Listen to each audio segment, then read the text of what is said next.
Myself, I'm a Marine Corps veteran, along with other members on the LC staff.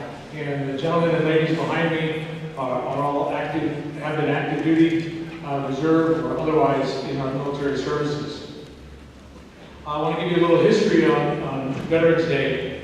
It started after World War I, November 11th, 1918. It was an armistice day originally, and it was when the War of the Worlds ended. At that time, it was thought to be the end of the war on the world. And as you know, we've had several wars since then, and it is a history-marking day. Last year was 11/11/11. Some significant numbers there. But Veterans Day was established to remember that war is not pretty. War is not something we like. War is something that happens, and we have veterans in our military to stand by and protect our country and our freedoms and our interests. With that being said, there are many veterans that aren't here today that have given the ultimate sacrifice. It has been said that a veteran, some gave all and all gave some. There's a song by that too, and I hope you all enjoy it sometime because it really is a heart-wrenching song. But Veterans Day is a day that we will continue to celebrate to remember why we do what we do as veterans in a country that we stand for its freedom. And we've written a check when we raised our right hand and decided to join the military, whichever branch of the service it was. And that check has said that I will pay up to the cost of my life to defend this country against all enemies, foreign and domestic. That's a pretty big thing to ask for somebody that's 18, 19, 20 years old, fresh out of high school. And these gentlemen and ladies behind me, as well as members on the staff, have all done that. And with that, that's why we honor them today for their services to our country. At this time, a little history also into respecting our flag. The members behind me will keep their covers on during the marching in of the colors, and we will be saluting the flag.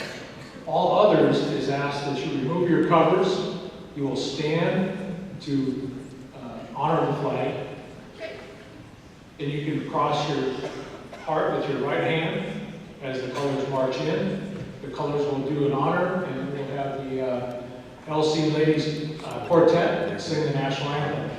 March on the colors.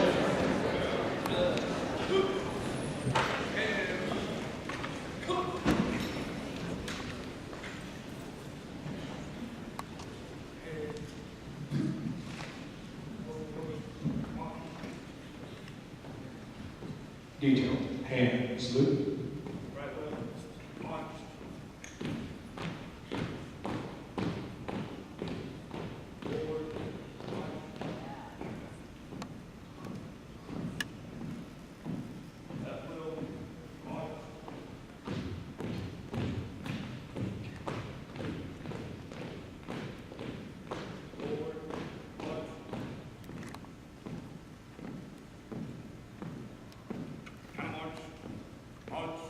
Ready, two.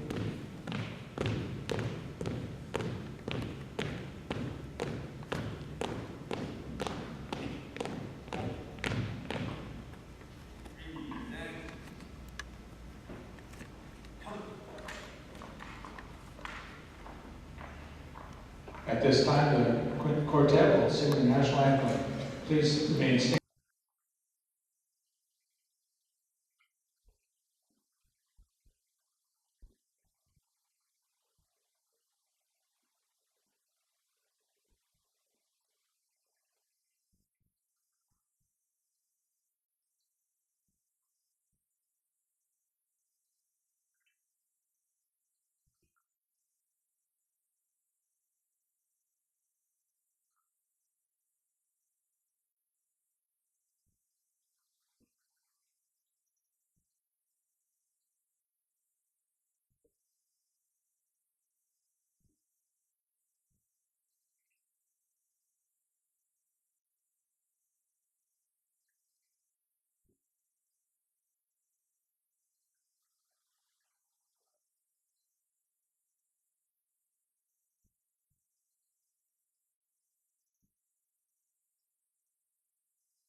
like to introduce the color detail.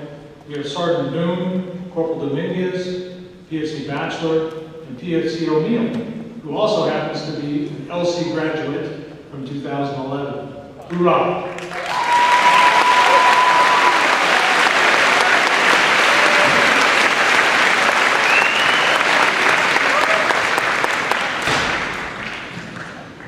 Thank you very much. That was incredible. You all did a great job of respecting the flag. It's something we do as American citizens. Our flag flies in many different places, and we honor it as often as we can with the respect that it deserves for the veterans. At this time, I'd like to introduce a handful of the people behind me. I've got World War II veterans, Korean veterans, Vietnam veterans, Desert Storm veterans, Iraq and Afghanistan veterans. These men and women have been on the front lines. They've been in supporting positions to make the things happen for freedom for our country. So I won't bore you anymore with my spiel, but I would like to introduce Mr. Dave Ham. He is a World War II veteran and quite an extraordinary gentleman. Please help me welcome Dave Ham.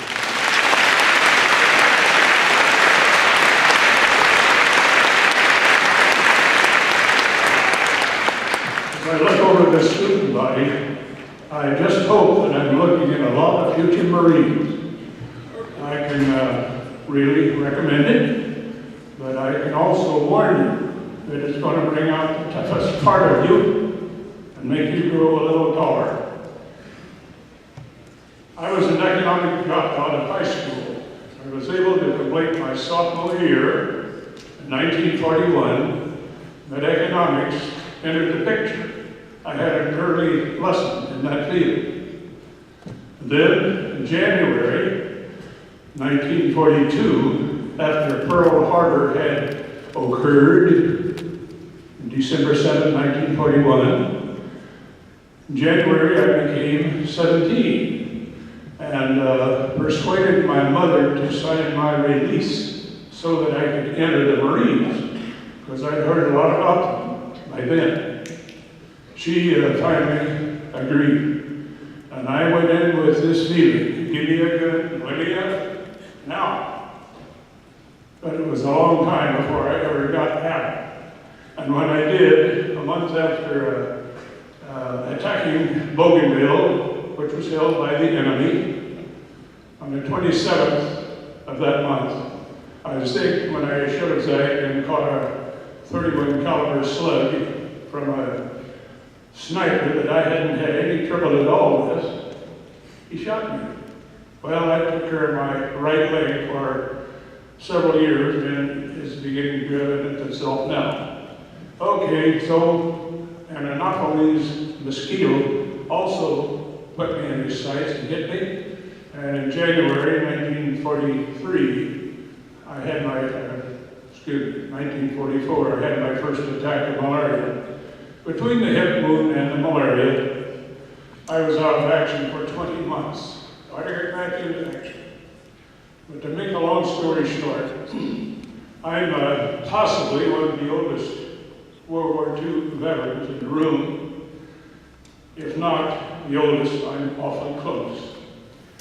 And I retired as one of Burlington Northern class presidents, and I say this because for the dropouts who have economics to thank for their development, it isn't the end of the world. It never is. And I used to regret terribly the fact that I did not get to complete my high school in Western Missouri. But had it not been for that, there's no statement I want you to keep in your heart. When the good Lord closes one door, He opens another. That happened to me in 1945 in August. I went down to San Diego to relieve a young lady, also a corporal, as I was, and she would go home because she was a reservist, and since the war had ended in August, as soon as she got a suitable replacement, she, along with lots of other reservists, got to go home. when that event occurred. Well, I was sent to San Diego to replace a Corporal Potts. Now, that's all it said. What it added, the fact that she was, or this Corporal Potts was a reservist. I didn't even know the gender. But when she got up down at the communication center and came over to meet me, I had to hold on to a chair. She was a beautiful person. A year later, we were married. She passed away just September last year, and we had buried her at Fairmont Cemetery. She was a wonderful mother, raised 3 boys and 3 girls, and we had no trouble with drugs, we had no trouble with alcohol, we had no trouble with smoking or insolence. Mother was a very fair person, but she did insist upon behavior which is proper in a home life. Okay, I have told you enough about me, but I want to tell you that you never cease being a Marine. Now, I'm 87 years old, and not too long, it's going to be January, and I'll have another year. But the point is this, that you have a great future in front of you. I don't care what your educational desires might be. If it includes the military, don't give up on the Marines. It'll be a tough time when you go through boot camp. But once you survive that, you can handle anything. So it's good to see all of you, and I hope the very best for all of you. You have a good school here, well known. I have a lot of acquaintances who have graduated from this school, and I think, several hundred more graduates coming up. Thank you. Any of our models, that's what we do. So with that, I want to introduce the staff sergeant that's here in Spokane. Michael.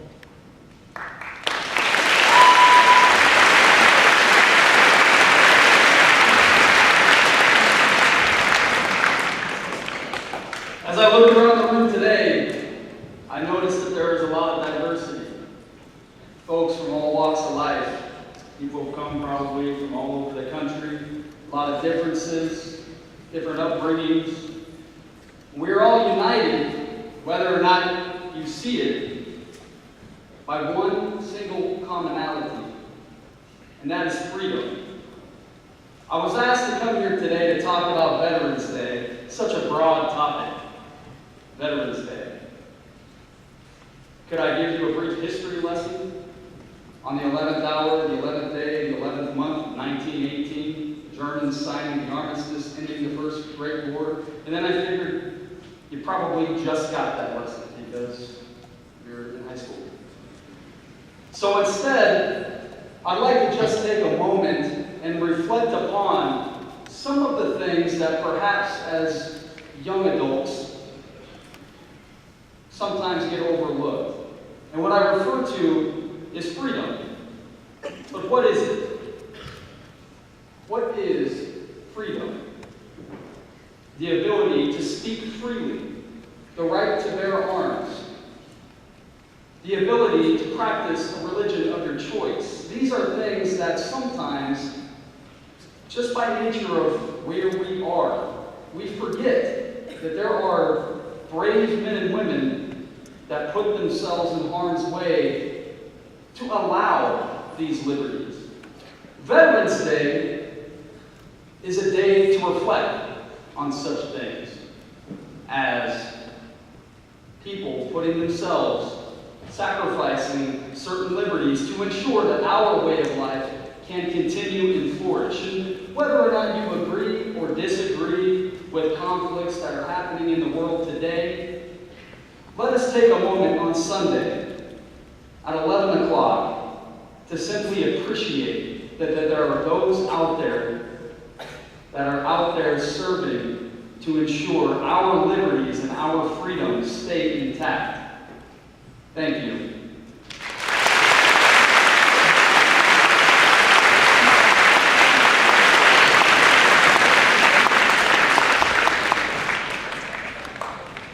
Thank you, Staff Sergeant. At this time, I've got 2 Lewis and Clark High School students that their parents have served in the military. I'd like to bring them up right now. I I've got Tristan Riley, his father. I'll let him speak to it. He is a retired astronaut from the Air Force. Tristan, come on up.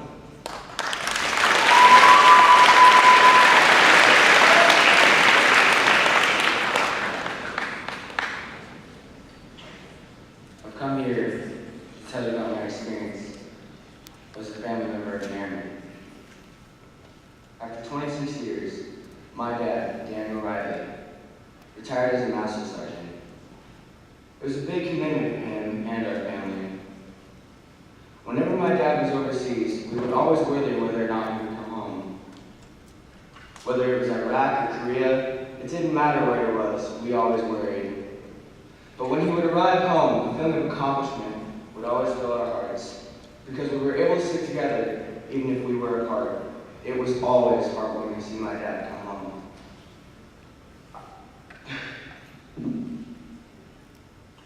I was conceived in Australia, and then I was born in California. I grew up in DC in Maryland, and then I moved to Washington in Fairchild. When we first moved off base, it was a really weird adjustment at first, but we got used to it after moving around so much. I still remember my old friends from Fairchild. Whenever I go back there, I always wonder if I'll ever see them. I never have. We've been through a lot as a family in the military, but I know my dad would never take it back, because he kept this country safe for us. Safe for us to go to school, safe for us to practice our religion, and safe for his family, so they can have a good education and make something with their lives. And that's all.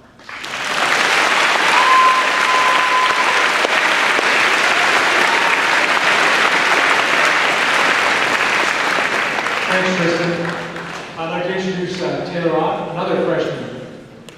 Come on up, Taylor.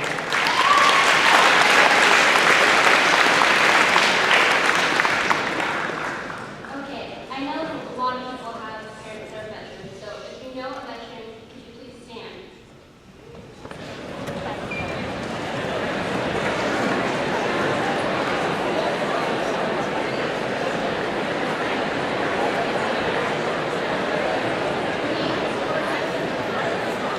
We all know veterans. It could be anyone. My dad, Randy Ott, wanted to tell you what Veterans Day means to me. It means to say thank you. No matter what language you speak or who it is, just say thank you to someone that has given us our freedom. Because without that, we wouldn't be able to be here. Who knows? Who knows where we'd be without freedom or liberty or justice? Because of all the people that have served for us. I really appreciate if you guys put up to someone that you see that has like a veteran's hat on. Say thank you. Because that means so much to them. It means to them that they actually did something right. That they're appreciated, even though that their time serving is done. But once you serve, you will always